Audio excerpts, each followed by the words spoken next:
Hello, good day. Thank you so much for joining once again. I'm so glad and happy to have you here. So, if you're just joining for the first time, I welcome you to Faith Corner. And today we're going to be discussing another important topic as to pertain to our journey with God and our survival in this season. So, we're going to be discussing about the ark. Yes, like the literal ark in Genesis 6 and 7. And that's what we're going to be drawing our case study from. That's what we're going to be learning from today.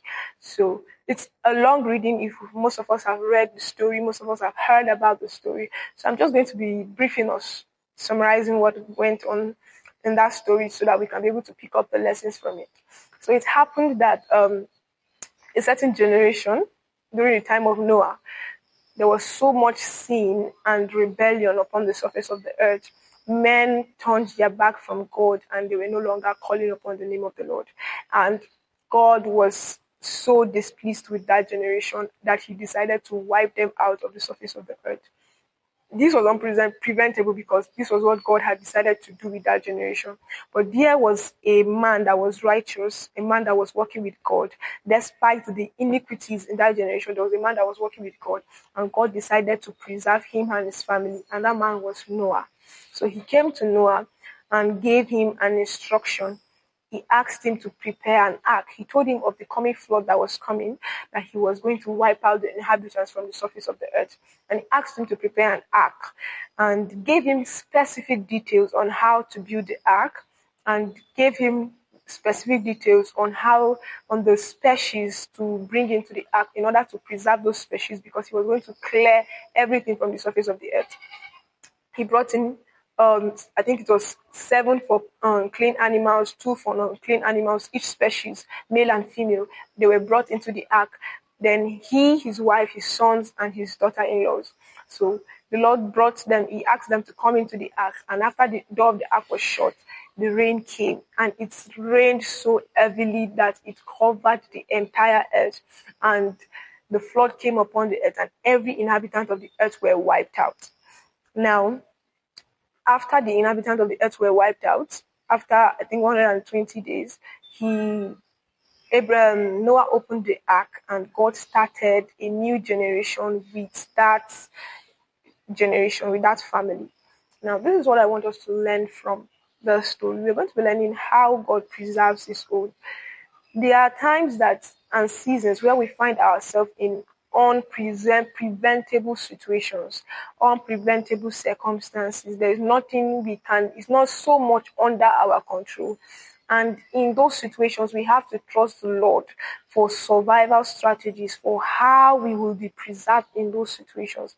We will see that something similar happened in Genesis as well, in the case of Joseph.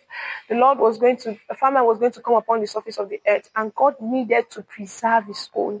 He needed to preserve the seeds of Abraham. So he gave Pharaoh a dream and strategized Joseph in that place where he's going to interpret that dream. And it was said that there was going to be a season of plenty for 7 years, and after that it's going to come a great famine.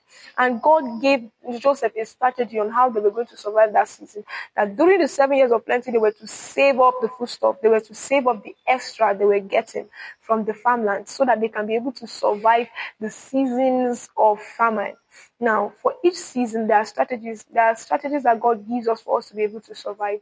There's a lot going on in the world today. There are famine in some places, there are war going on in some places, there are pandemics going on in some places. And as children of God, I want us to understand that it is the desire of the Lord that we are preserved. I want us to read from Psalms 121 verse 6. It says, "The sun shall not smite you by day, not the moon by night. The Lord shall preserve you from all evil. He shall preserve your soul." Yes, the Lord is interested in your soul, and he's willing to preserve your soul. So we must understand that preservation has been assured to us. We have access to preservation. So how do we access this preservation? When God wants to preserve his own, one of the things he does that he gives us foreknowledge of what is going to happen. Yeah. When we look at the case of Noah, when we look at the case of Joseph, there was a foreknowledge, a pre-information of what is going to come upon the surface of the earth. So when things want to happen, most times God brings a foreknowledge. He brings an awareness of what is going to happen. He said, "Is there anything I will do without involving Abraham, without telling Abraham, my servant?" That is when we have a close relationship with God, when we have a cordial relationship with God, there's almost nothing much will really happen without our foreknowledge, that we will be aware before anything what happens. And when those things happen, it is for us to now begin to depend on the Lord for how to survive those seasons, most especially when there is nothing much we can do about it. It is for us to understand, we must understand that preservation has been, the Lord wants to preserve us. It is the will of God for Him to preserve our soul. So we must trust Him for strategy on how to be able to survive those seasons. And those strategies comes in instructions. When we look at Joseph, when we look at Noah, we saw that they were specific instruction on how to survive those seasons. So we must trust the Lord for specific instruction on how to survive each of those seasons. Lord, what will you have me do? How would I go about it? Sometimes we can find ourselves in a not so conducive environment, and there's nothing much we can do about it in that season.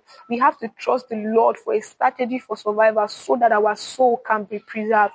If our soul must be preserved, we must trust God for wisdom on how to apply, what wisdom to apply in those situations. Lord, this season is not so conducive. This environment is not so conducive. How do I survive in this place? How do I survive in this place? And He can come in instruction, okay, do it like this, pray this certain moment, study certain moment, this most certain moment, give into this, give into that, just so that we can be preserved. And when it comes to the general, He comes, okay, do this. It comes in instruction. So we must wait on the Lord for instruction, specific instruction on how what our soul can be preserved, on how we can be able to survive those seasons. And lastly, one of the ways we can be able to survive those seasons is we must understand the place of obedience. It is not enough to have a cordial relationship with God, because it is very important. That's where it starts from. We must have a cordial relationship with God. He said, "He that dwells in the secret place of the Most High shall abide under the shadow of the Almighty." You must have a cordial relationship with God for you to get details and information from God. Two, He will give you strategies. Trust Him for strategies. And when He gives you strategies, you must be intentional about obeying them. It was recorded that when He gave Noah the instruction, Noah carried each and every one of them out diligently. And he carried them out without delay. Imagine if Noah had procrastinated building the ark. The flood would have caught him unawares. Imagine if Noah had missed some details in the ark. Maybe the roof was leaking, or he didn't use a specific wood, because God gave him the details as down to the wood he was supposed to use. So maybe he didn't use that specific wood and it just started leaking, and water started leaking into the ark. You see, there will be serious problem. So we must be intentional about carrying out the instruction God has given us down to every detail that we have received, for us to be preserved. If He says do this, do that, for this season, don't do this, for this season, do this, you must be careful to carry each and every one of those instructions out diligently. Next is for you to carry it out on time. Delay can be dangerous. Delay can lead to a lot of harm. So we must be careful to carry it out diligently, to carry it out on time without procrastinating, because it's for a set time. It's for that season. And if you are not careful enough to carry it out in that season, you may actually lose your soul. You may actually be caught up unawares. You may be caught up with what is happening with everybody. And you'll be like, oh, and I saw this coming. Oh, there are people that, I knew when this thing was going to happen. I saw this coming. The Lord told me that this was going to happen. But because we did not trust Him for strategy on how to survive that thing that was coming, we were caught up with it. Or some of us even got the strategy, but because we were not careful enough to obey the instructions for that strategy, to obey the instruction for that season, we were also caught up in it. So though we were aware, there was no much difference between us and those that were not aware, because we delayed, because we refused to carry out instruction, or because we refused to trust the Lord for the wisdom and strategy on how to survive that season.